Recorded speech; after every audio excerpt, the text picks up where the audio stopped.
Buti hindi kanya nakinggan o harap mo siya. Paano niya pakikinggan ngayon? Masdan mo. Ilagay mo ang iyong tungkod sa tubig.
Hindi ikaw ang Diyos.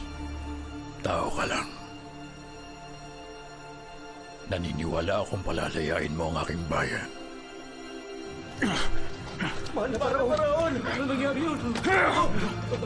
Layuan niyo ako! Moises! Kasama natin ang Diyos. Magpapadala ng 10 salot ang ating Panginoon upang magbago ang isip ng Faraon. Palayain mo ang aking bayan. Hindi maaari!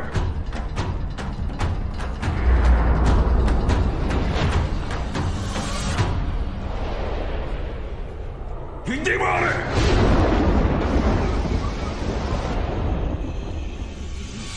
Hindi maaari!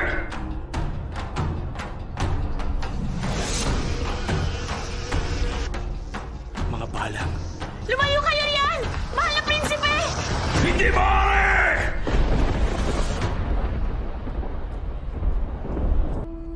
Masasaksihan ang huling salot. Darating ang kamatayan. Papatayin ang lahat ng panganay na lalaki. Hindi. Hindi tayo madadamay. Bakit niyo tayo parurusahan? Walang makakaligtas sa kamatayan. Bakit tayo dito? Bakit ba tayo? Bakit tayo madadamay? Mga kaibigan, makaliligtas tayo sa paghihiganti ng Diyos kung susundin natin ang lahat ng sasabihin niya.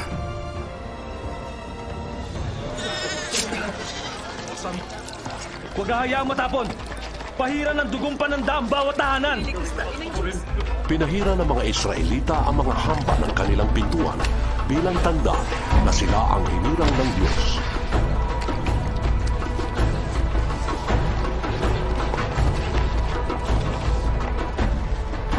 Magsimuli na kayo.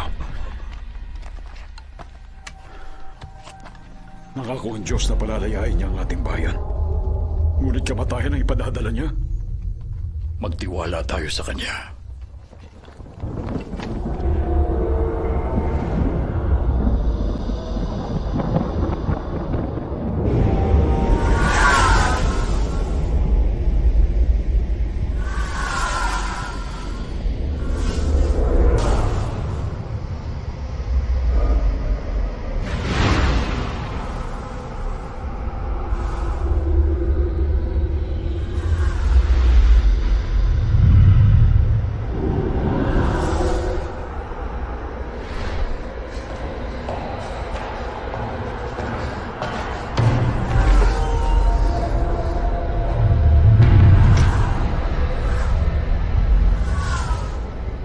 Makita ng anghel ng kamatayan ang mga bahay ng mga Israelita na may dugong pananda.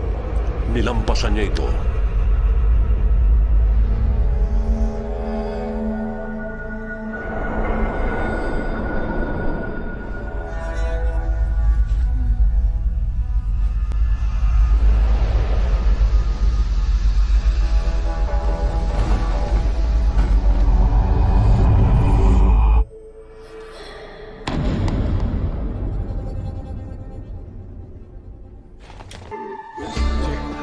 Kumilos kayo. Pagkatsa nyo, ha? Bilisan nyo. Iniligtas tayo ng Panginoon. Si Moises!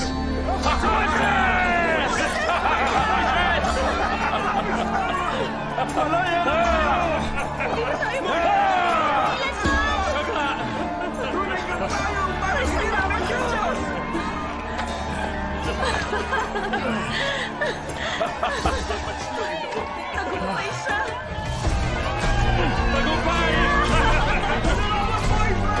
Salamat, Moises! Palay ka naman!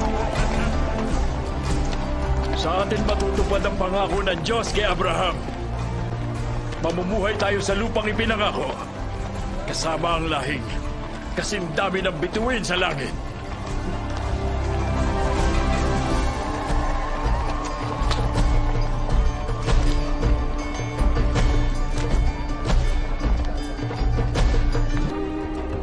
Ito ang paglikas.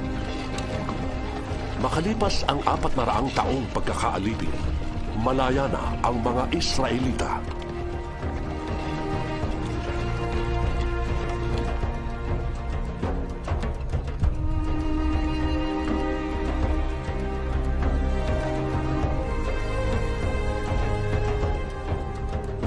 Hindi ako makapaniwalang hinayaan ng Faraon na makalaya tayo. Pinalaya tayo. Inutos yun ng Diyos. Baliw lamang ang muling susuway sa Diyos matapos ang mga ginawa niya.